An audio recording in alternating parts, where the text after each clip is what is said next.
Bapak Ibu yang saya hormati. Assalamualaikum warahmatullahi wabarakatuh. Salam sejahtera untuk kita semua. Selamat pagi Bapak Ibu. Senang sekali bisa bertemu dengan Bapak Ibu melalui aplikasi Zoom pagi hari ini. Bapak Ibu, seperti tadi yang sudah disampaikan baik oleh Pak Badar maupun Pak Dedi, bahwa pagi hari ini kita akan sama-sama belajar mengenai arah kebijakan baru yang sudah ditetapkan oleh Kementerian Pendidikan dan Kebudayaan. Itu Bapak Ibu ya. Nah, saya akan mulai presentasi saya. Selama presentasi saya berjalan, saya mohon izin untuk mematikan video saya agar tidak ada gangguan jaringan dan kita fokus kepada file yang saya tampilkan. Gitu Bapak Ibu ya. Nanti pada sesi tanya jawab saya akan kembali menghidupkan video saya.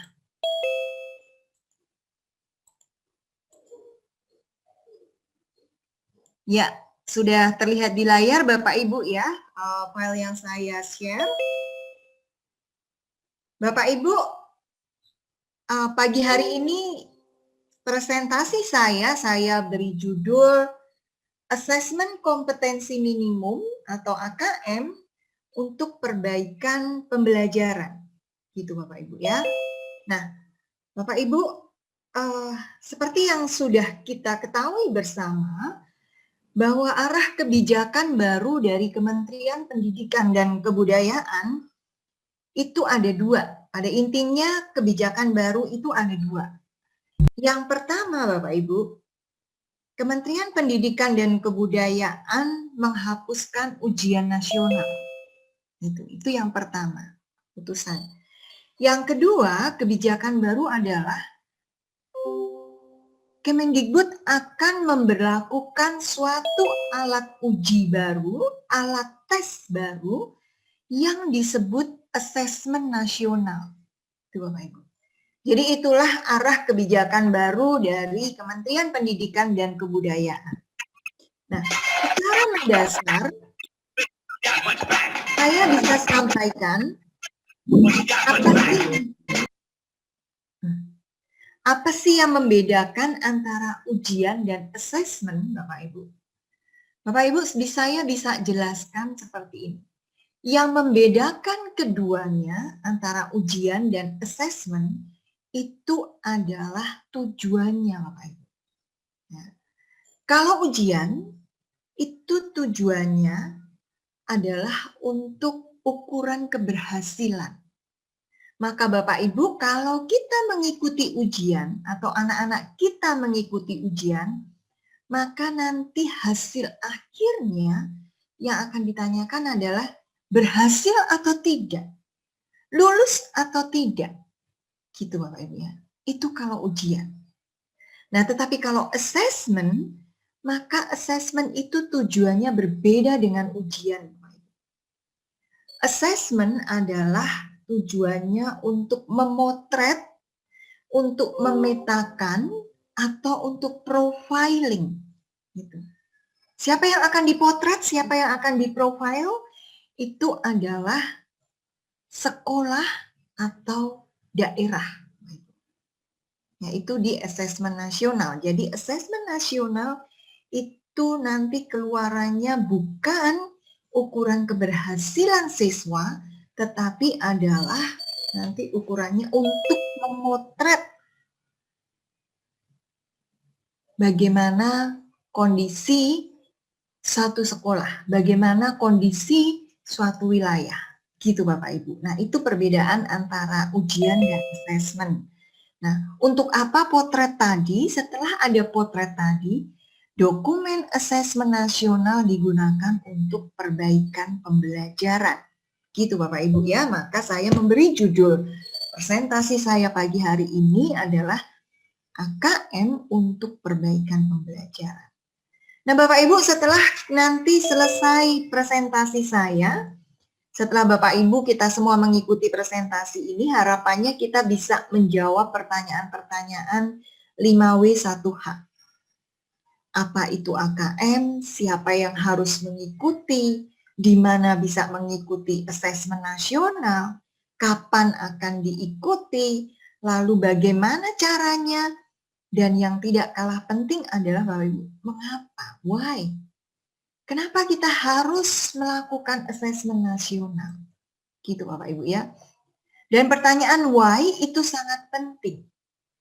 Penting kenapa? Karena kita perlu tahu kalau kita sudah menetapkan, kita sudah memutuskan untuk mengikuti kebijakan baru Kementerian Pendidikan dan Kebudayaan, maka ada baiknya kalau kita mengetahui alasannya apa.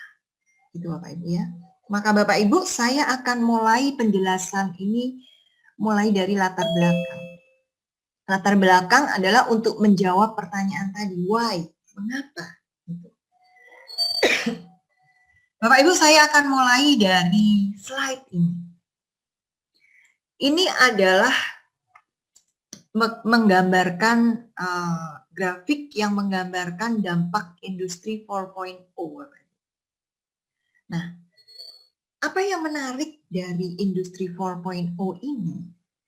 Saat ini kita sedang hidup pada era industri 4.0, Bapak Ibu ya. Nah, apa yang menarik dari era ini adalah bahwa proporsi pekerjaan itu sudah dapat diotomasi dengan teknologi. Sudah dapat digantikan oleh mesin, oleh robot.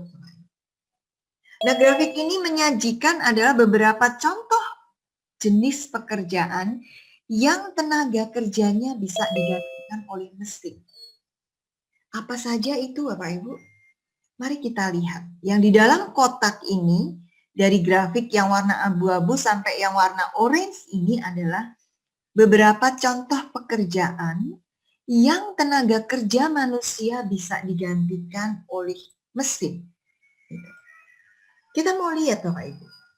Di sini dicontohkan ada operator mesin jahit, ada buruh perakitan, kemudian ada pegawai gudang, agen perjalanan, dan seterusnya. Bapak Ibu bisa lihat, bisa baca di sini. Nah Bapak Ibu, kalau kita melihat contoh-contoh pekerjaan ini, maka kita bisa menebak, kita bisa mengidentifikasi, bisa memperkirakan apa yang menjadi kemampuan atau skill yang diperlukan untuk pekerjaan-pekerjaan seperti ini. Gitu ya. Seorang operator mesin jahit Bapak Ibu. Bapak Ibu, berapa puluh tahun yang lalu kalau kita berkunjung ke industri konveksi, maka mereka itu sangat banyak menyerap tenaga kerja. Gitu. Nah, saat ini Bapak Ibu, tenaga kerja itu mulai tersingkir dan bisa digantikan oleh mesin. Dulu tenaga kerja manusia diperlukan untuk mungkin mulai dari menggunting kain, membuat pola, kemudian mungkin memasang kancing, memasang manik-manik, renda, dan seterusnya. Nah, begitu juga di buruh perakitan. Dulu menyerap tenaga kerja yang banyak karena untuk memasang komponen-komponen yang diperlukan nanti dipasang lalu dibentuk menjadi suatu mesin. Nah saat ini Bapak Ibu, tenaga kerja mulai tergeser. Digantikan oleh mesin. Kenapa digantikan oleh mesin? Bapak Ibu, yang namanya mesin itu tidak punya capek, nggak punya ngantuk, tidak punya sedang tidak mood gitu ya, nggak pernah sakit gitu. Maka menggunakan mesin akan hasilnya itu lebih efisien dan lebih efektif. Belum lagi kalau bicara masalah presisi Bapak Ibu. Menggunakan mesin satu pekerjaan outputnya bisa lebih banyak dan dia presisi, bisa seragam. Beda kalau dikerjakan dengan manusia, oleh tenaga manusia. Manusia kalau sedang nggak mood, sedang nggak enak badan, sedang ngantuk, hasilnya akan beda-beda. Gitu ya. Maka untuk jenis-jenis pekerjaan seperti ini sudah digantikan oleh mesin saja. Skill atau kemampuan seperti apa sih yang dimiliki mereka? Kok bisa digantikan oleh mesin dengan mudah? Bapak Ibu, melihat jenis-jenis pekerjaan ini, kita bisa mengatakan yang diperlukan adalah modal manusia itu untuk pekerjaan-pekerjaan seperti ini adalah hanya tenaga saja. Maka Bapak Ibu, ketika kita beterjun ke pekerjaan yang andalannya itu hanya tenaga, maka itu tidak akan berumur panjang. Lebih mudah, lebih menguntungkan jika menggunakan mesin. Gitu Bapak Ibu. Nah Bapak Ibu, apakah di daerah industri ini masih ada pekerjaan yang tenaga kerja manusianya tidak bisa digantikan oleh mesin? Tentu masih banyak. Dari slide ini, grafik ini yang berwarna biru itu adalah beberapa contoh pekerjaan yang tenaga manusianya tidak bisa digantikan oleh mesin. Di situ disebutkan ada perancang busana, ada eksekutif perusahaan, siater, legislator. Kalau mau ditambahkan di situ ada guru, kepala sekolah, para pengambil kebijakan. Nah, mari kita lihat Bapak Ibu. Kira-kira skill atau kemampuan apa yang diperlukan? Bapak Ibu, seorang perancang busana, maka dia tentu adalah orang yang kreatif Bapak Ibu. Ya. Kalau seorang perancang busana dia tidak kreatif, maka dia tidak bisa menghasilkan karya baru. Akan mandek karya-karyanya. Gitu, ya. Nah, maka Bapak Ibu itu ketahuan. Skill yang diperlukan adalah kreativitas, keterampilan. Kemudian contoh pekerjaan yang lain Bapak Ibu. Di situ ada seorang eksekutif perusahaan. Tadi ada saya sebutkan guru, kepala sekolah, para pengambil kebijakan. Seorang eksekutif perusahaan, seorang para pengambil kebijakan Bapak Ibu. Mereka perlu yang namanya bisa membaca data, melihat data, menginterpretasikan data, mengolah data. Kemudian tentu menggunakan data ini untuk mengambil suatu keputusan yang tepat, yang menguntungkan bagi perusahaan. Maka Bapak Ibu, kalau melihat itu kita bisa mengatakan bahwa skill yang diperlukan untuk pekerjaan-pekerjaan semacam ini adalah kemampuan bernalar dan kemampuan berpikir, kemampuan berlogika yang baik. Gitu Bapak Ibu. Maka Bapak Ibu bisa disimpulkan bahwa skill atau kemampuan yang diperlukan dalam era industri itu adalah kreativitas, keterampilan, kemampuan bernalar, berlogika, berpikir. Dan satu lagi yang penting juga adalah memiliki karakter yang baik juga, yang unggul Bapak Ibu. Nah Bapak Ibu, mari kita bertanya pada diri kita masing-masing. Apakah kira-kira anak-anak kita ini sudahkah memiliki kemampuan yang cukup? Apakah anak-anak kita ini sudah memiliki bekal yang baik, yang cukup sehingga pada gilirannya nanti ketika dia harus terjun ke dunia pekerjaan, ke dunia usaha, dia akan menjadi survive. Dia tidak akan menjadi tenaga kerja yang andalannya hanya tenaga saja. Sehingga tidak bisa dengan mudah digantikan oleh mesin, oleh robot. Maka Bapak Ibu, menjadi tugas kita semua yang berkecimpung di dalam dunia pendidikan, itu adalah membekali dan menyiapkan anak-anak kita agar mereka memiliki kemampuan-kemampuan itu tadi. Nah, inilah dampak industri 4.0 dan ini yang membuat Kementerian Pendidikan dan Kebudayaan kembali mengevaluasi apakah kebijakan yang selama ini diterapkan itu sudah tepat. Apakah pola pengajaran yang diberlakukan kepada anak-anak selama ini sudah pas Apakah alat tes yang selama ini diberlakukan kepada anak-anak itu sudah menunjang untuk anak-anak bisa membangun kemampuan-kemampuan itu tadi? Gitu Bapak Ibu ya. Ini alasan yang pertama. Kemudian alasan yang kedua Bapak Ibu, ada yang namanya PISA. Bapak Ibu tentu pernah mendengar apa itu PISA. PISA adalah suatu studi secara internasional terhadap keterampilan dan kemampuan siswa usia 15 tahun.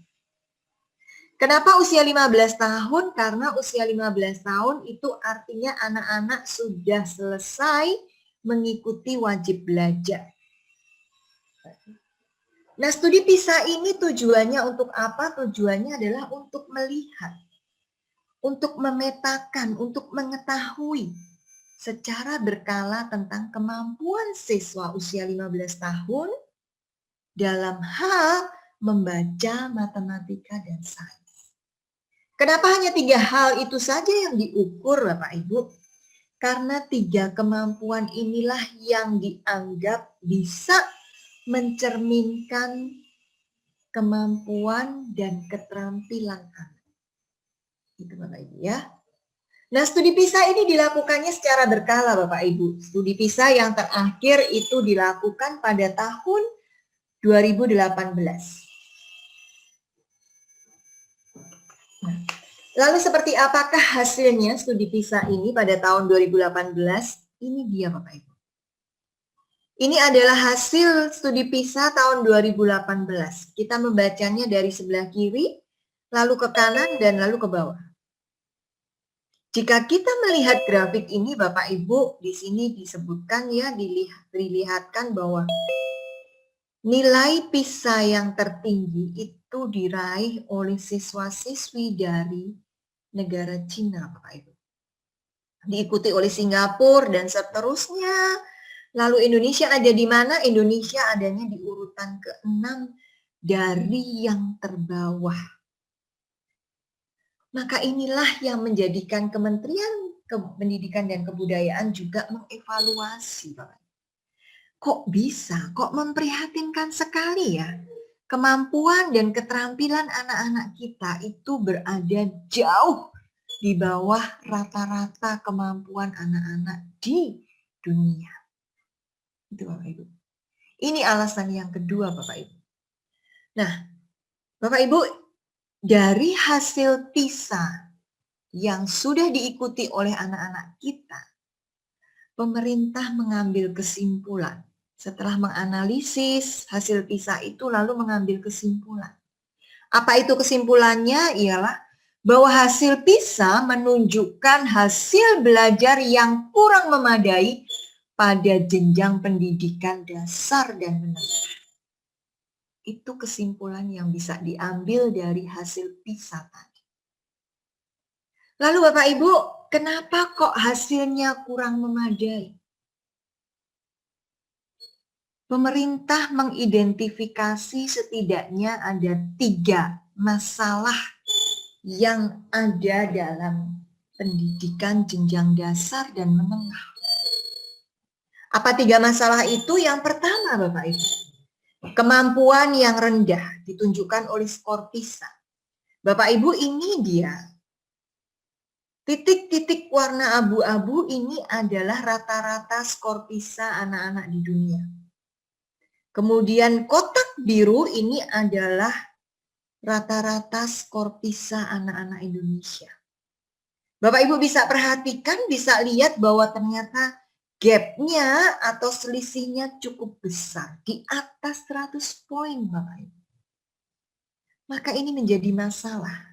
Ini yang menjadi concern kita, ada apa? Kita mau melihat lagi. Itu masalah yang pertama. Masalah yang kedua adalah perundungan Bapak Ibu. Perundungan itu bullying. Bapak Ibu, dari grafik ini kita bisa melihat bahwa 41% siswa Indonesia dilaporkan mengalami perundungan beberapa kali dalam sebulan. Bapak Ibu. Bandingkan dengan rata-rata anak-anak di dunia yang nilainya hanya 23%. Di Indonesia hampir 2 kali lipatnya. Kenapa perundungan ini menjadi masalah, Bapak Ibu? Bapak Ibu, baik anak yang melakukan perundungan maupun yang menjadi korban,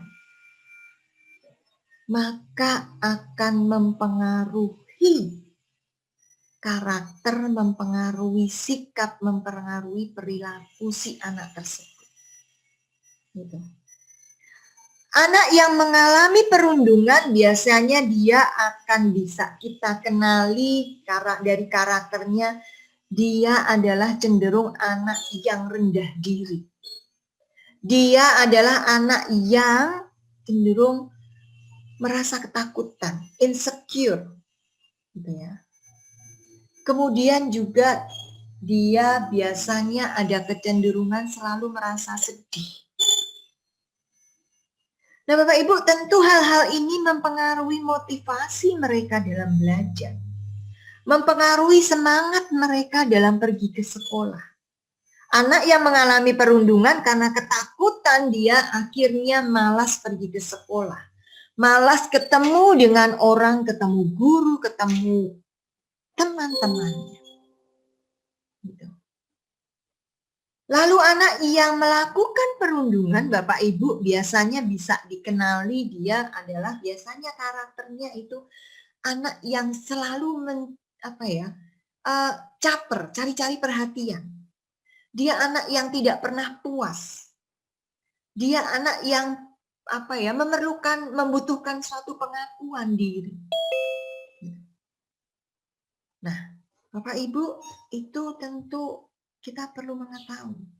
Dengan mengetahui karakter anak-anak, maka kita bisa memperkirakan, memprediksikan, menginterpretasikan, oh ini ada masalah dengan si anak ini. Maka Bapak Ibu mengetahui karakter seseorang anak itu menjadi penting karena kaitannya dengan motivasi dan semangat belajar si anak. Itu masalah yang kedua. Masalah yang ketiga adalah mengenai pola pikir untuk berkembang, Bapak Ibu. Bapak Ibu, dari grafik ini ditunjukkan bahwa hanya 29% siswa Indonesia yang mengatakan setuju, yang sadar bahwa yang namanya kepandaian itu bisa berubah banyak. Jadi sungguh memprihatinkan bahwa ternyata 71% anak-anak kita ini tidak sadar, tidak setuju bahwa yang namanya kepandaian itu bisa berubah dengan cara belajar, dengan pergi sekolah, dengan belajar tekun. Tentu hal ini menjadi masalah. Kalau anak-anak memiliki pola pikir yang demikian, pasti akan mempengaruhi semangat dan motivasi mereka dalam belajar, dalam pergi ke sekolah. Nah, apa yang mempengaruhi pola pikir anak-anak, Bapak Ibu? Tentu adalah support system lingkungan. Maka Bapak Ibu mengetahui lingkungan belajar anak-anak itu menjadi penting. Karena kita bisa mengetahui, bisa memprediksikan anak ini tumbuh dalam lingkungan yang seperti apa, itu akan mempengaruhi pola pikir mereka. Begitu Bapak Ibu ya. Nah, inilah 3 masalah Bapak Ibu yang diidentifikasi oleh Kementerian Pendidikan dan Kebudayaan, dan Kementerian Pendidikan dan Kebudayaan mencoba mencari solusinya. Solusi itu ada di asesmen nasional. Bagaimana kaitannya nanti akan saya jelaskan, ya. Nah, Bapak Ibu, slide ini menunjukkan ketimpangan kualitas siswa antar provinsi. Kalau di dunia itu secara internasional ada yang namanya tes PISA, maka di Indonesia juga ada yang namanya tes aksi, Bapak Ibu. Apa itu aksi? Aksi adalah asesmen kompetensi siswa Indonesia. Itu pernah dilakukan oleh Kementerian Pendidikan dan Kebudayaan. Hasilnya seperti apa? Ini dia hasilnya, Bapak Ibu. Peta ini, grafik ini menyajikan hasil aksi siswa-siswi kita di berbagai pulau. Ini disajikannya per pulau Bapak Ibu ya, meskipun yang dites itu dari semua provinsi, tetapi ini disajikannya per pulau. Ada 2 provinsi yang dikeluarkan dari sini, yaitu Jakarta dan Yogyakarta, DKI dan DIY. Kenapa dikeluarkan? Karena dilihat bahwa ternyata 2 provinsi ini memiliki skor yang tertinggi Bapak Ibu. Maka dia dikeluarkan dan dijadikan sebagai pembanding, sebagai parameter untuk skor yang lain. Bapak Ibu, ketika kita melihat peta ini, grafik ini, kita bisa melihat bahwa anak-anak yang berada di Indonesia Barat ditunjukkan oleh Sumatera, Kalimantan, dan Jawa itu bisa dikatakan memiliki kemampuan yang setara, yang berimbang. Memang jika dibandingkan dengan 2 provinsi tadi, secara rata-rata anak-anak di Indonesia Barat ini masih di bawah dari 2 provinsi tadi. Hanya perbedaannya tidak begitu besar, 1 digit saja Bapak Ibu. Nah, bagaimana anak-anak yang berada di Indonesia Tengah dan Timur Bapak Ibu? Mari kita lihat. Kalau dibandingkan dengan 2 provinsi tadi, perbedaannya itu sampai 2 digit Bapak Ibu ya. Maka kalau sudah sampai 2 digit itu sesuatu gitu. Nah, Bapak Ibu, potret ini sebenarnya sudah bisa digunakan oleh Kementerian Pendidikan dan Kebudayaan untuk melihat, untuk mengambil kesimpulan bahwa ya, anak-anak kita ini memiliki kemampuan yang berbeda-beda. Jangankan antar pulau, antar provinsi, mungkin di dalam provinsi, antar kabupaten, antar kota, bahkan antar sekolah pun anak-anak itu kemampuannya beragam. Maka pertanyaannya adalah Bapak Ibu, kalau kita sudah mengetahui bahwa kemampuan anak-anak kita ini tidak sama, kemampuan anak-anak ini beragam, apakah fair, apakah adil bagi anak-anak jika pemerintah mengadakan suatu ujian yang soalnya sama diberlakukan secara nasional? Harusnya tidak. Kenapa? Kita sudah tahu kok kemampuan mereka itu berbeda-beda. Pasti anak-anak yang di Indonesia Barat hasilnya akan lebih baik daripada anak-anak yang di Indonesia Tengah dan Indonesia Timur. Begitu Bapak Ibu. Nah Bapak Ibu, hasil aksi inilah yang dijadikan pertimbangan juga oleh Kementerian Pendidikan dan Kebudayaan untuk akhirnya melihat bahwa sepertinya tes soal ujian yang diberlakukan secara nasional itu tidak tepat, tidak fair, tidak adil bagi anak. Maka Bapak Ibu, inilah yang menjadikan alasan juga kenapa Kementerian Pendidikan dan Kebudayaan membuat arah kebijakan baru. Apa itu arah kebijakan baru? Di depan tadi sudah saya singgung.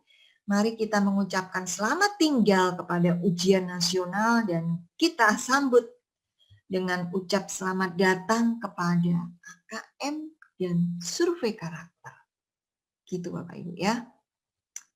Nah Bapak Ibu, ini di slide ini yang mau saya sampaikan adalah ada 3 permasalahan yang mendukung Kementerian Pendidikan dan Kebudayaan akhirnya confirm bahwa ya, UN diakhiri saja. Gitu. Setidaknya ada 3 masalah Bapak Ibu yang terjadi dalam ujian nasional. Yang pertama, materi UN terlalu padat sehingga siswa guru cenderung menguji penguasaan konten saja, belum menguji kompetensi penalaran. Padahal tadi di depan saya sudah singgung Bapak Ibu ya, yang namanya kemampuan bernalar yang baik itu sangat dibutuhkan oleh setiap orang, oleh anak-anak kita. Gitu. Maka Bapak Ibu menggunakan tes, menggunakan tipe soal ujian nasional itu menjadi tidak tepat, tidak pas kalau kita mau mengasah kemampuan bernalar anak-anak kita. Permasalahan yang kedua, UN menjadi beban bagi siapa? Siswa, guru, dan orang tua. Kenapa jadi beban Bapak Ibu? Karena UN dianggap sebagai indikator keberhasilan siswa. Anak yang memiliki nilai UN tinggi dianggap sebagai anak yang sukses, anak yang berhasil. Sementara anak yang memiliki nilai UN rendah sering sekali dianggap bahwa anak ini gagal. Tidak akan punya masa depan, akan kesulitan mendapatkan sekolah. Itu Bapak Ibu. Padahal Bapak Ibu, ujian nasional ketika ditetapkan pertama kali oleh pemerintah, itu sebenarnya tujuannya baik. Fungsinya untuk pemetaan mutu sistem pendidikan nasional. Jadi Kementerian Pendidikan dan Kebudayaan ingin mengetahui bagaimana mutu sistem pendidikan nasional dan bagaimana mutu sistem pendidikan di tiap-tiap wilayah, di provinsi, kabupaten, kota, dan mungkin nanti di level yang terkecil dan akhirnya level sekolah. Begitu Bapak Ibu. Namun dalam prakteknya menjadi salah kaprah, peruntukannya menjadi melenceng karena nilai UN pernah dijadikan sebagai standar kelulusan. Kemudian yang berlaku sampai dengan tahun 2019 kemarin adalah nilai UN dijadikan sebagai basis penerimaan seleksi siswa untuk jenjang berikutnya. Jadi itulah yang menjadi melenceng, Bapak Ibu. Antara ketika fungsi pertama kali ditetapkan dan dalam prakteknya melenceng. Kira-kira kenapa kok bisa melenceng, Bapak Ibu? Bapak Ibu, ini bisa terjadi melenceng karena pelaporan ujian nasional itu dalam bentuk angka, dalam bentuk nilai, dalam bentuk skor, Bapak Ibu. Maka kita menjadi berpersepsi ketika dilaporkan itu dalam bentuk angka, dalam bentuk nilai, ada kecenderungan kita untuk menjadikan itu sebagai dasar perankingan. Gitu. Sebagai indikator keberhasilan siswa. Itu dia Bapak Ibu permasalahan yang kedua. Kemudian permasalahan yang ketiga adalah UN hanya menilai aspek kognitif dari hasil belajar. Tapi belum menyentuh karakter siswa secara menyeluruh. Padahal tadi mengetahui karakter anak-anak itu adalah penting sekali. Nah Bapak Ibu, inilah 3 masalah yang membuat Kementerian Pendidikan dan Kebudayaan semakin confirm bahwa akhirnya mengambil keputusan sudah UN cukup sampai di sini saja. Lalu Kementerian menetapkan kebijakan baru mulai tahun 2021 tidak akan ada lagi UN, lalu akan diberlakukan suatu alat uji baru yang disebut asesmen nasional. Dalam asesmen nasional itu di dalamnya ada AKM dan survei karakter. Gitu Bapak Ibu ya. Nah sekali lagi Bapak Ibu yang perlu saya highlight adalah UN dan AN itu berbeda tujuan. Jadi AN bukan menggantikan UN, tetapi AN diberlakukan karena untuk tujuan yang lain. Gitu Bapak Ibu ya. Asesmen nasional yang di dalamnya ada AKM dan survei karakter itu dilakukan kepada siswa di tengah jenjang. Kenapa di tengah jenjang? Karena Bapak Ibu, kalau nanti Bapak Ibu setelah menerima hasil dari asesmen nasional, jika ada yang perlu diperbaiki, yang perlu ditingkatkan, maka Bapak Ibu masih memiliki waktu. Itulah kenapa dilakukannya di tengah jenjang, bukan di akhir jenjang. Gitu Bapak Ibu ya.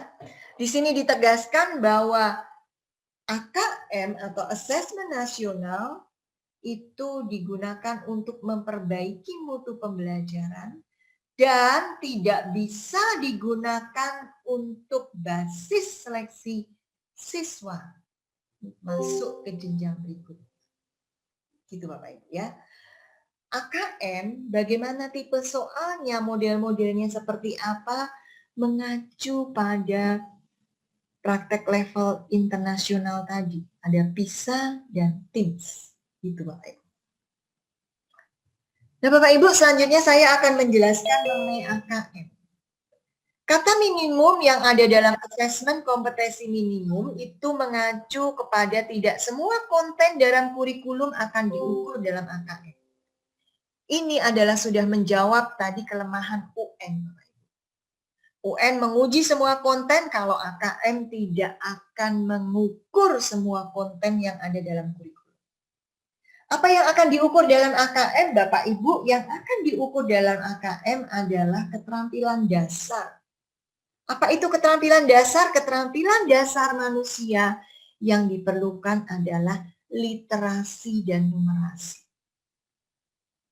Bapak Ibu, setiap anak-anak kita, setiap orang itu harus memiliki kemampuan bernalar tentang teks dan angka yang baik, Bapak Ibu. Ketika anak-anak kita memiliki kemampuan bernalar tentang teks dan angka yang baik, maka bisa disimpulkan atau bisa kita bilang bahwa si anak ini nanti tidak akan menghadapi kendala, akan bisa menerima pelajaran apapun yang diberikan di jenjang berikutnya. Itu Bapak Ibu ya. Kenapa seperti itu Bapak Ibu? Coba kita lihat. Yang namanya pelajaran apapun, mau pelajaran IPA, IPS, ada ekonomi, geografi, ada fisika, nanti ada biologi, ada kimia, apapun Bapak Ibu. Sebenarnya yang ada dalam setiap pelajaran itu hanya terdiri dari dua unsur. Ada unsur bacaan dan ada unsur angka. Maka Bapak Ibu, jika anak-anak kita memiliki kemampuan bernalar tentang teks yang baik, dia akan bisa memahami, akan bisa mengerti, bisa menangkap pesan yang disampaikan dalam bacaan penjelasan mengenai ekosistem misalnya. Begitu juga jika anak kita memiliki kemampuan bernalar yang baik tentang angka, maka dia tidak akan kesulitan ketika harus mengerjakan soal-soal yang ada angka-angkanya di pelajaran ekonomi kah, di pelajaran geografi, pelajaran fisika, kimia, dan seterusnya. Tidak akan menemukan kesulitan. Maka itulah yang diukur dalam AKM, mau melihat, mau mengukur kompetensi dasar anak-anak.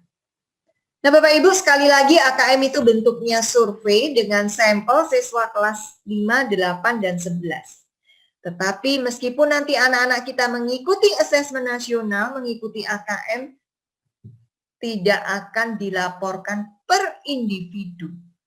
Yang Bapak Ibu akan terima, yang sekolah akan terima, itu adalah laporan secara agregat, secara satuan pendidikan atau sekolah. Gitu Bapak Ibu ya. Nah Bapak Ibu, berbicara masalah AKM, saya akan menjelaskan bahwa AKM itu ada dua macam Bapak Ibu. Ada yang namanya AKM nasional dan AKM kelas. Apa itu AKM nasional? AKM nasional adalah salah satu komponen di dalam asesmen nasional. Apa tujuannya AKM nasional? AKM nasional bertujuan untuk mengevaluasi kualitas sistem pendidikan. Lalu pelaksanaan AKM nasional, Bapak Ibu, semuanya sudah terstandar oleh pusat. Apa saja yang distandarkan dalam hal waktu, dalam hal peserta, dalam hal pelaporan, dalam hal tindak lanjut, dan segala macam. Gitu. Mengenai pelaksanaannya itu sudah terstandar semua oleh pusat. Itu Bapak Ibu ya. Nah, berbeda dengan AKM nasional, apa yang disebut dengan AKM kelas? Apa sih AKM kelas? Kenapa kok harus dilaksanakan? Bapak Ibu, AKM kelas itu dari sisi pelaksanaannya, itu pelaksanaannya diserahkan kepada sekolah masing-masing, kepada guru masing-masing. Tujuannya untuk apa Bapak Ibu? AKM kelas yang diikuti oleh setiap anak-anak, setiap siswa, mulai dari kelas 2 sampai kelas 12, tujuannya adalah sebagai diagnosa hasil belajar setiap siswa. Jadi ketika Bapak Ibu nanti melakukan AKM kelas, maka dokumen itu bisa digunakan sebagai umpan balik terhadap rancangan dan proses pembelajaran yang menyesuaikan kemampuan siswa. Lalu, dari mana soal-soalnya? Saya ingin melakukan AKM kelas, tetapi soal-soalnya dari mana? Bapak Ibu jangan khawatir, soal-soal AKM kelas itu juga akan disediakan oleh Kementerian Pendidikan dan Kebudayaan.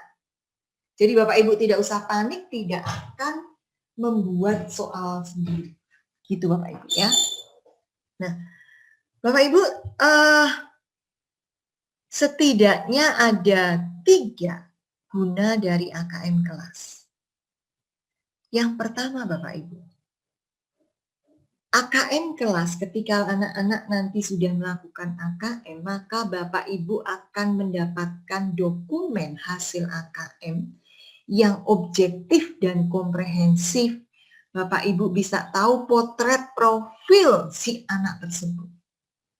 Dan dokumen itu bisa Bapak Ibu manfaatkan untuk mendeskripsikan si anak untuk dituliskan di dalam rapor. Gitu. Selama ini Bapak Ibu sudah mendeskripsikan si anak di dalam rapor, tapi dengan adanya AKM kelas, Bapak Ibu mempunyai bahan, mempunyai dasar yang objektif dan komprehensif. Itu, ya. Kemudian gunanya yang kedua, Bapak Ibu. AKM kelas, Bapak Ibu, ketika Bapak Ibu sudah mengetahui sampai tingkat mana kemampuan anak-anak Bapak Ibu. Lalu nanti ketika sudah dituliskan di rapor dan Bapak Ibu ketika pembagian rapor bertemu dengan orang tua atau mungkin ada orang tua yang ingin berkonsultasi kepada guru, bagaimana anaknya, bisakah dia mengikuti, mampukah dia, kira-kira nanti bagaimana naik kelas atau tidak, bisa lulus atau tidak, gitu. Maka Bapak Ibu memiliki dokumen yang bisa dijadikan untuk memberikan rekomendasi kepada orang tua siswa. Misalnya, jika Ika memiliki kemampuan atau memiliki kompetensi numerasi itu di level yang dasar, misalnya, maka itu nanti akan ada deskripsinya Bapak Ibu. Bagaimana sih kemampuan di level dasar itu? Lalu ada juga saran belajar yang pas untuk si Ika. Maka Bapak Ibu ketika ketemu nanti dengan orang tua Ika, Bapak Ibu bisa menyampaikan, Mama, Papa, Ika ini level kemampuan numeriknya itu berada pada level dasar. Maka saya minta tolong ya Mama, Papa, kalau di rumah nanti Ika itu kalau belajar tolong didampingi. Karena dia itu mungkin memerlukan bantuan. Alat peraga kah? Atau mungkin bantuan-bantuan yang lain. Ika tidak akan bisa mengerjakan soal hanya dengan membaca lalu dibayang-bayangkan saja. Misalnya bayangkan itu, ini loh yang namanya kubus, ini ada sisi-sisinya itu ada sekian yang hadap ke sini, hadap kanan, hadap ini. Ika nggak akan ngerti. Maka ketika nanti Bapak Ibu kalau materinya sampai kubus, kalau bisa itu dibawa benar suatu benda yang bentuknya kubus. Gitu. Sehingga Ika itu punya bayangan, oh seperti ini yang namanya. Gitu Bapak Ibu. Itu fungsinya yang kedua. Jadi untuk membantu baik guru maupun orang tua siswa dalam mendampingi anak-anak belajar, menentukan bagaimana metode mengajar dan bagaimana pola belajar yang pas untuk si anak. Lalu fungsi yang ketiga, ini penting Bapak Ibu. Ketika Bapak Ibu sudah mengadakan AKM kelas dan Ibu bisa melihat bahwa potret anak-anak kita itu memang beragam kemampuannya. Mungkin ada anak yang memiliki tingkat kemampuan sudah pada level mahir, ada anak yang pada level mungkin menengah dan ada yang level dasar. Maka Bapak Ibu satu hal yang menjadi kuncinya adalah teaching at the right level. Ya. Anak-anak yang memiliki tingkat kemampuan berbeda, maka mereka juga memiliki pola belajar yang berbeda.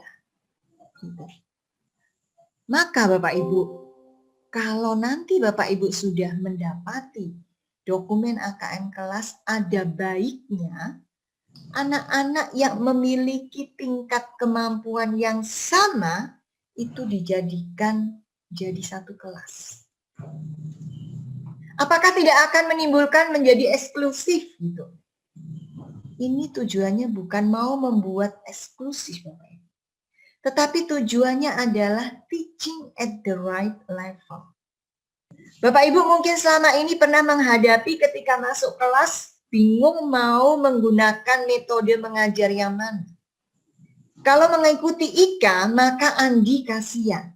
Andi merasa bu guru kok ngajarnya di situ-situ terus. Nggak maju-maju. Soal yang dikerjakan terlalu mudah bagi Andi. Sebaliknya, kalau ibu guru mau menerapkan pola mengajar dan ukuran soal-soal menggunakan standar Andi, maka Ika menjadi kasihan. Dia akan menjadi stres, menjadi frustasi karena dibanding-bandingkan terus dengan Andi, dia tidak akan bisa mengejar kemampuan Andi. Akhirnya anak-anak itu menjadi frustasi, jadi malas, jadi masa bodoh, itulah dia.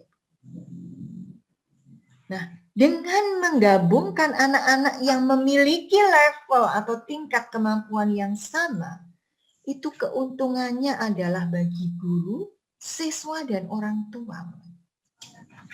Bagi guru apa keuntungannya? Bapak Ibu guru bisa dengan mudah, pokoknya kalau masuk ke kelas 7A, saya itu akan menggunakan model mengajar yang seperti ini. Karena mereka satu level. Model belajarnya sama, kemampuannya sama. Soal yang diterapkan sama. Tapi kalau Bapak Ibu nanti mengajar yang di kelas 8A atau 7A, maka Bapak Ibu juga menggunakan metode yang berbeda dengan 7C, tapi bisa sama. Anak-anak yang berada di dalam satu kelas itu pun juga merasa mendapat tantangan yang sama. Bagi anak-anak menjadi fair karena mereka berlomba dengan anak-anak yang kemampuannya sama. Bagi orang tua apa keuntungannya Bapak Ibu? Kita tahu yang namanya orang tua itu cenderung membanding-bandingkan. Dia tidak pernah puas. Maka kalau orang tuanya membandingkan selama ini anaknya dibandingkan dengan anak yang kemampuannya lebih, wah orang tuanya tuntutannya akan terlalu tinggi untuk si anak. Kasihan. Jadi tidak pernah membandingkan apple to apple, tetapi membandingkan apple to orange. Itu tidak fair buat anak-anak. Pak Menteri sudah menyampaikan tentang Merdeka Belajar, menganggap bahwa setiap anak itu adalah unik. Setiap anak itu adalah harus kita hargai, mereka memiliki kemampuan, kapasitas, dan model belajar yang berbeda-beda. Itulah fungsi dari dokumen AKM kelas, Bapak Ibu. Maka AKM kelas sangat disarankan untuk dilakukan oleh sekolah, oleh setiap guru. Gitu Bapak Ibu ya. Nah Bapak Ibu, dalam slide yang berikut ini adalah yang saya mau sampaikan. Ini adalah grand design dari Kementerian Pendidikan dan Kebudayaan dengan menerapkan kebijakan asesmen nasional. Jadi grand design-nya itu adalah ketika nanti sudah pelaksanaan asesmen dan hasilnya itu bisa menjadi sumber informasi ini akan digunakan untuk meningkatkan kualitas pembelajaran dan goalnya, harapannya, tujuan akhirnya adalah hasil belajar siswa akan meningkat. Ini grand design pemerintah. Nah Bapak Ibu, asesmen nasional itu dirancang untuk memotret mutu, input, proses, dan hasil belajar yang mencerminkan kinerja sekolah. Potret itu digunakan sebagai umpan balik secara berkala yang objektif dan komprehensif bagi manajemen sekolah, dinas pendidikan, dan Kemdikbud. Maka Bapak Ibu, setiap sekolah itu akan mengikuti asesmen nasional. Yang menjadi responden adalah murid dan seluruh guru serta kepala sekolah. Dalam hal apa masing-masing responden ini akan mengikuti? Ini dia Bapak Ibu. Nah Bapak Ibu, inilah asesmen nasional, ada 3 komponen. AKM, survei karakter, dan survei lingkungan belajar. Bapak Ibu masih ingat tadi di depan saya jelaskan ada 3 masalah yang diidentifikasi oleh Kementerian Pendidikan dan Kebudayaan mengenai kemampuan siswa yang rendah. Bagaimana AKM ini akan bisa menjadi solusi? Bapak Ibu, kalau Bapak Ibu mau melakukan perbaikan, tentu Bapak Ibu perlu tahu masalahnya di mana. Maka inilah yang ditawarkan oleh pemerintah dengan AKM. Kita memotret siswa, kita tahu mereka kondisi seperti apa, lalu akan ada perbaikan. Survei karakter Bapak Ibu. Kita juga tahu tadi bahwa ada masalah dengan perundungan, dengan bullying. Bisa diidentifikasi melalui sikap, melalui karakter anak-anak. Maka kita perlu mengadakan survei karakter agar kita bisa memperkirakan, bisa memotret, bisa mengidentifikasi. Yang nanti akhirnya menunjukkan apakah ada masalah dengan anak tersebut.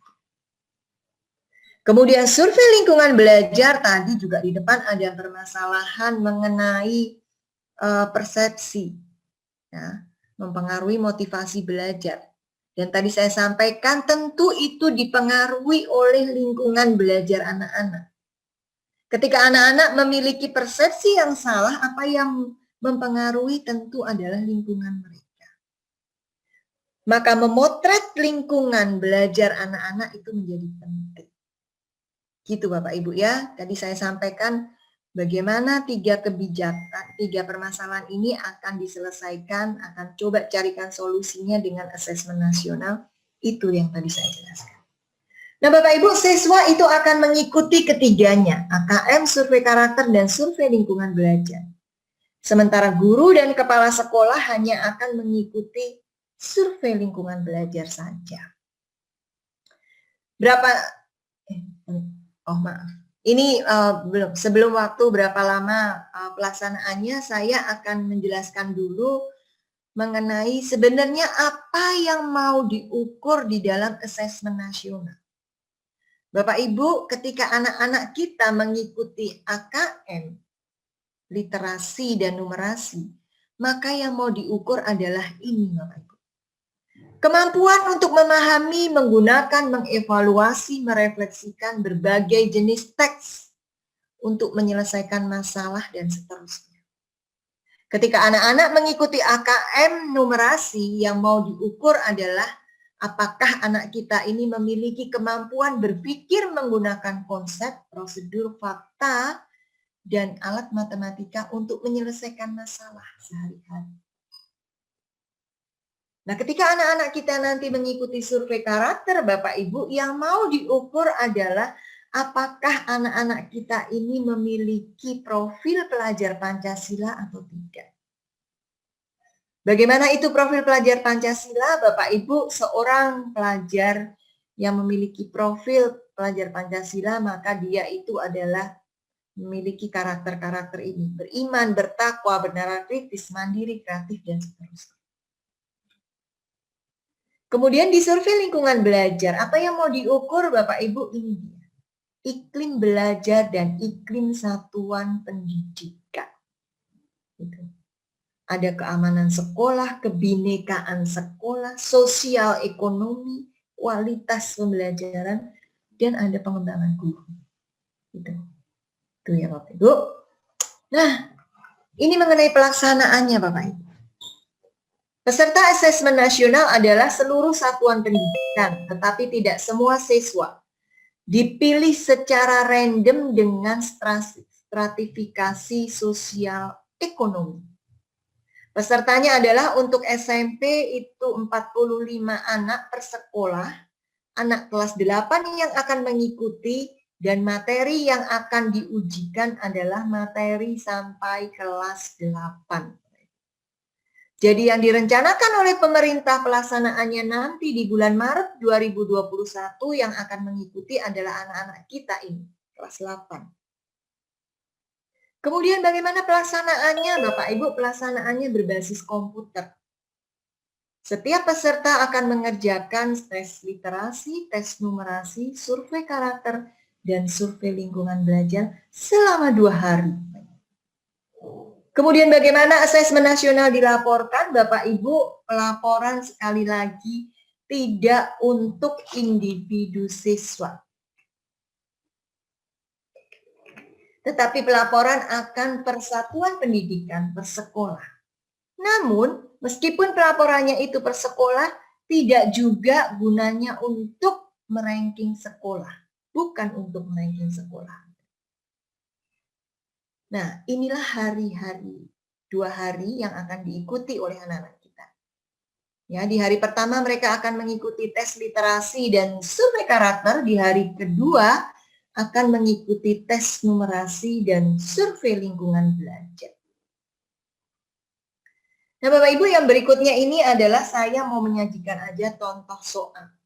Agar Bapak Ibu mungkin mulai melihat perbedaan antara ujian nasional dan soal AKM. Ini contoh soal ujian nasional bahasa Indonesia jenjang SMP. Apa yang bisa diidentifikasi dari soal ini disampaikan di sini Bapak Ibu. Wacana yang disajikan pendek, tidak menggali pemahaman membaca secara utuh. Pesan dan inspirasi yang disampaikan oleh wacana kurang mendalam. Kompetensi yang diukur memang sudah sampai level interpretasi, pemahaman. Namun belum sampai pada level mengevaluasi akurasi dan kualitas wacana. Ini contoh soal ujian nasional. Bagaimana soal AKM? Ini dia soal AKM, Bapak Ibu. Bapak Ibu, inilah contoh soal AKM. Bapak Ibu bisa perhatikan bacaannya sudah sepanjang ini. Ini ceritanya mengenai bullying. Jadi ada sekelompok anak-anak yang melakukan bullying terhadap temannya, lalu ada salah satu temannya, tokoh aku namanya, yang lewat akhirnya menolong si anak ini, Ricky namanya. Nah Bapak Ibu, mungkin kalau di soal-soal yang dulu kita hanya sekedar mencari informasi, menemukan informasi dari bacaan. Pertanyaannya barangkali adalah, siapa nama tokoh dalam bacaan itu? Gitu ya. Tetapi kalau di dalam soal AKM ini Bapak Ibu bisa melihat ini adalah contoh pertanyaannya. Soalnya pertanyaannya itu untuk menjawabnya anak sudah perlu bisa menginterpretasikan dari bacaan. Diperlukan suatu kreativitas, suatu nalar. Karena yang ditanya adalah mengenai pendapat mereka. Ini adalah contohnya Bapak Ibu. Bayangkan apa yang akan terjadi jika tokoh aku di dalam teks tersebut memutuskan untuk untuk membiarkan perilaku sekelompok anak pada kita? Ini yang sudah pertanyaannya perlu analisis. Inilah contoh soal AKM. Contoh yang lain Bapak Ibu, ini adalah contoh soal AKM numerasi untuk mengukur kompetensi dasar di kelas 7 Bapak Ibu, mengenai bilangan bulat dan pecahan. Apakah ada yang salah dengan soal ini? Tidak ada yang salah dengan soal ini. Tetapi sekali lagi soal ini kurang mengasah kemampuan bernalar anak-anak. Anak-anak mengerjakan ini tentu bisa dengan mudah. Soalnya adalah diminta mengurutkan dari pecahan terkecil sampai yang terbesar. Anak-anak pasti tahu bahwa yang namanya 55% itu lebih kecil dari 58%. Nah, kompetensi dasar ini kalau dijadikan soal AKM akan menjadi seperti apa Bapak Ibu? Ini dia contohnya. Dan inilah yang menjadi ciri soal AKM Bapak Ibu. Soal AKM biasanya adalah menyajikan hal-hal yang biasa ditemui oleh anak-anak dalam kehidupan sehari-hari. Tujuannya untuk apa? Agar anak itu tidak hanya menguasai secara pengetahuan saja, tetapi anak juga bisa menerapkan, menggunakan pengetahuan yang didapatkan ketika nanti dalam kehidupan sehari-hari. Ini gunanya untuk apa? Akan saya temukan dalam kasus apa? Itu Bapak Ibu ya. Itulah ciri soal AKM Bapak Ibu. Nah, Bapak Ibu, lalu ini penting bagaimana hasil AKM dilaporkan. Tidak mau mengulangi kesalahan yang sama dengan ujian nasional, maka hasil AKM itu pelaporannya bukan dalam kuantitatif, tetapi secara kualitatif, secara deskriptif, Bapak Ibu. Ya. Karena tidak mau mengulang kesalahan yang sama tadi, takutnya nanti dalam prakteknya, dalam peruntukannya menjadi melenceng. Itu Bapak Ibu ya. Nah setelah kita menerima hasil AKM, gunanya untuk apa? Bapak Ibu, mari kita lihat contoh berikut. Hasil AKM bisa digunakan untuk strategi penguasaan konten. Contoh ini adalah implikasi pada pembelajaran lintas bidang studi. Jadi ketika nanti Bapak Ibu menerima bahwa level atau tingkat kemampuan anak-anak Bapak Ibu atau di anak-anak di sekolah Bapak Ibu itu misalnya pada level perlu intervensi khusus, artinya adalah siswa belum mampu menemukan dan mengambil informasi eksplisit yang ada dalam wacana ataupun membuat interpretasi sederhana. Nah, maka ketika Bapak Ibu menjumpai atau mendapati anak-anak yang pada level ini, di sini dicontohkan mata pelajaran IPS, topik mengenai koperasi. Maka jika level kemampuan anak-anak kita pada level yang ini, di sini yang disarankan adalah siswa memerlukan bahan belajar lain secara audio, visual, dan bahkan pendampingan khusus. Jadi untuk siswa pada level ini, Bapak Ibu, kalau Bapak Ibu menjelaskan koperasi hanya secara deskriptif saja di depan kelas Bapak Ibu menyampaikan, ya anak-anak hari ini kita mau belajar tentang koperasi. Koperasi itu adalah bla bla bla bla bla, ada sekian jenis koperasi. Lambangnya ini, itu misalnya.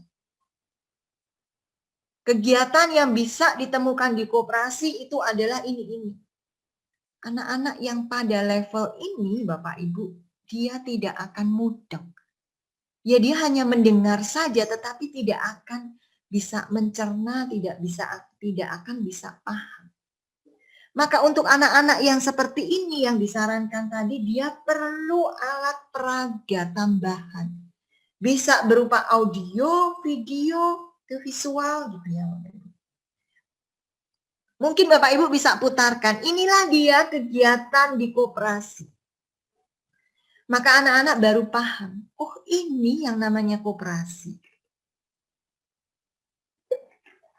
Oh di koperasi itu bisa beli barang. Oh ini jenis-jenis koperasi. Seperti itu Bapak Ibu. Inilah yang tadi saya sampaikan.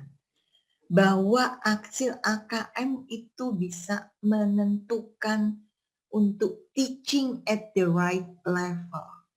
Gitu. Menentukan pola mengajar yang tepat sesuai dengan kebutuhan anak-anak. Gitu Bapak Ibu ya.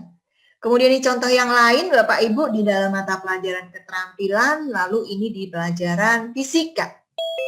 Yang mau saya sampaikan dari 3 slide ini adalah bahwa AKM, hasil AKM itu bisa dimanfaatkan dalam pelajaran apapun untuk menentukan metode mengajar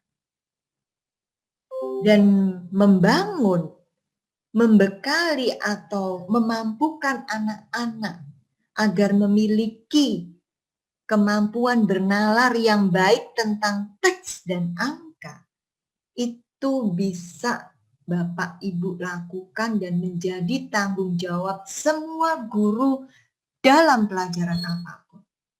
Meskipun yang dites hanya numerasi dan literasi, tetapi bukan berarti dibebankan itu tanggung jawab guru matematika dan bahasa Indonesia. Tidak, Bapak Ibu. Tetapi semua pelajaran apapun itu bisa berkontribusi dalam membangun kemampuan anak-anak dalam hal literasi dan numerasi. Nah Bapak Ibu, ini adalah rancangan tindak lanjut hasil asesmen nasional. Ketika kita nanti, anak-anak kita sudah mengikuti asesmen nasional, maka Bapak Ibu akan ada kegiatan atau aktivitas yang sudah dirancang oleh Kementerian Pendidikan dan Kebudayaan yang akan mengikutinya. Ada 4 kegiatan. Apa saja 4 kegiatan itu? Mari kita lihat bersama. Yang pertama, diseminasi hasil ke dinas. Diseminasi adalah distribusi ya, menyampaikan hasil asesmen nasional. Bapak Ibu akan menerima nanti dari Dinas Pendidikan. Kapan waktunya di SMP SMA itu adalah di bulan Juli 2021. Nah, setelah Bapak Ibu menerima hasil itu, kegiatan yang berikutnya adalah pendampingan satuan pendidikan. Apa itu kegiatannya? Adalah Bapak Ibu untuk membaca hasil asesmen nasional tadi, lalu menentukan kira-kira apa yang perlu diperbaiki, apa yang bisa dilakukan untuk memperbaiki, apa yang harus dipertahankan. Rencana-rencana itu nanti dituangkan pada saat pendampingan ini. Kapan itu? Di SMP waktunya adalah di Agustus 2021. Gitu Bapak Ibu ya. Nah lalu Bapak Ibu, setelah ada pendampingan, kemudian ada penguatan satuan pendidikan. Apa itu penguatan? Bapak Ibu adalah tadi di saat pendampingan Bapak Ibu sudah menentukan, oh ini loh perbaikan yang harus dilakukan. Nah ini perbaikannya dilakukan di sini Bapak Ibu. Mungkin ada yang namanya, oh guru perlu dilatih bagaimana membuat soal-soal, membuat tes-tes yang bisa mendukung kemampuan peningkatan kompetensi anak-anak. Gitu. Mungkin itu pelatihannya. Oh, diperlukan suatu workshop agar untuk mengajar, metode mengajar bagi anak-anak yang pada level ini. Misalnya seperti itu. Ini dilakukan di sini Bapak Ibu, penguatan satuan pendidikan. Kapan itu akan dilakukan? Untuk SMP itu di bulan Agustus sampai November 2021. Lalu kegiatan yang terakhir adalah monitoring dan evaluasi. Ini untuk mengevaluasi seluruh kegiatan, rangkaian kegiatan yang sudah dilakukan terkait dengan asesmen nasional. Kapan itu akan dilakukan? Bapak Ibu, monitoring dan evaluasi Untuk jenjang SMP, pelaksanaan asesmen nasional dilakukan pada bulan November sampai Desember 2021. Sehingga pas Bapak Ibu, dalam 1 tahun rangkaian kegiatan asesmen nasional itu sudah bisa sampai pada evaluasi. Gitu Bapak Ibu ya. Ini timeline-nya Bapak Ibu bisa lihat yang warna biru ini tadi ya, sudah saya jelaskan, ini hanya timeline saja. Ada 4 kegiatan nanti di Juli, Agustus, kemudian di November, dan di Desember. Gitu Bapak. Ya. Nah Bapak Ibu, saya sudah di penghujung materi saya. Itu yang bisa saya sampaikan mengenai arah kebijakan baru dari Kementerian Pendidikan dan Kebudayaan, yaitu menghapuskan ujian nasional dan memberlakukan asesmen nasional. Nah Bapak Ibu, kami dari penerbit Grafindo untuk menyambut kebijakan baru dari pemerintah ini, kita juga ingin berkontribusi. Seperti apa bentuk kontribusi dari penerbit Grafindo, Bapak Ibu? Kami menerbitkan buku yang bisa digunakan oleh Bapak Ibu guru, oleh anak-anak kita menjadi latihan nanti di sekolah ataupun di rumah. Seperti apa itu bukunya? Ini dia Bapak Ibu. Bapak Ibu bisa saya sampaikan bahwa penerbit Grafindo itu menerbitkan 3 seri buku intens. Seri yang pertama adalah intens AKM dan US dan AKM. Itu ya, ini yang seri pertama. Di seri pertama ini ada US dan ada mulai dikenalkan soal-soal AKM. Kenapa kok US masih ada Bapak Ibu? Yang dihapus oleh Kementerian Pendidikan adalah UN. US masih tetap berlaku, US diperlukan untuk mengukur kemampuan kognitif, kemampuan pengetahuan anak-anak kita. Hanya kalau dulu kemampuan kognitif itu diukur dengan UN, Bapak Ibu, dengan US, itu karena pemerintah sudah tidak mau lagi memberlakukan suatu alat tes yang sifatnya seragam seluruh Nusantara, seluruh Indonesia. Maka untuk mengukur kemampuan pengetahuan atau kognitif itu diserahkan kepada sekolah masing-masing. Yang mengetahui kemampuan murid siswa itu adalah sekolah. Maka urusan pengetahuan biarlah itu diurus oleh sekolah masing-masing. Jadi US itu nanti yang membuat soal juga sekolah masing-masing. Gitu Bapak Ibu ya. US bisa dijadikan untuk nilai ijazah Bapak Ibu. Bisa juga nanti, ada nilai US sudah digabungkan dengan nilai semester. Itu diserahkan kepada sekolah. Gitu. Maka Bapak Ibu, karena US masih tetap ada, maka penerbit Grafindo menerbitkan buku intens AKM dan US. Tapi di sini mulai dikenalkan soal-soal AKM.